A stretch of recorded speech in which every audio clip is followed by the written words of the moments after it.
রাসূল সাল্লাল্লাহু আলাইহি ওয়াসাল্লাম বলেছেন, যখন ঘুমোতে যাবা এই দোয়াটা পড়বা। দোয়াটা দেখেন কত চমৎকার, কিভাবে নিজেকে আল্লাহর কাছে সমর্পণ করবেন, সঁপে দিবেন। দেখেন রাসূল বলেন, তুমি এটা পড়বা, আল্লাহুম্মা ইন্নী আসলামতু ওয়াজহি ইলাইক, আল্লাহ আমি আমার সত্তাকে আপনার দিকে সমর্পিত করলাম।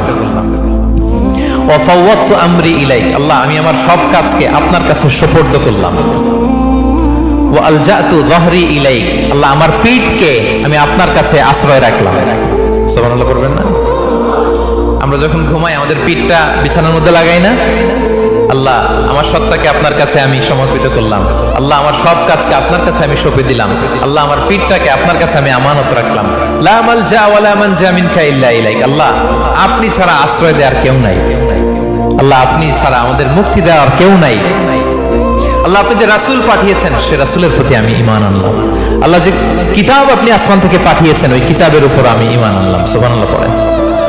বিষ্ণু ইসলাম বলেন, যখন কেউ এই দোয়াটা পড়বে রাত্রিবেলা, ফাইন মিত্তা, ওই মিন লাইলাতিকা, ওই রাতে যদি তুমি মারা যাও, মিত্তা আলাল ফিতরা, তুমি ফিতরাতের উপর মৃত্যুবরণ করবে।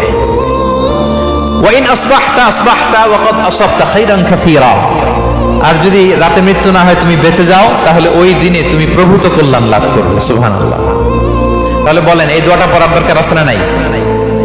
এই দোয়াটা যদি কেউ পড়ে সে মারা গেলে ওই রাতে ফিতরাতের উপর মারা যাবে।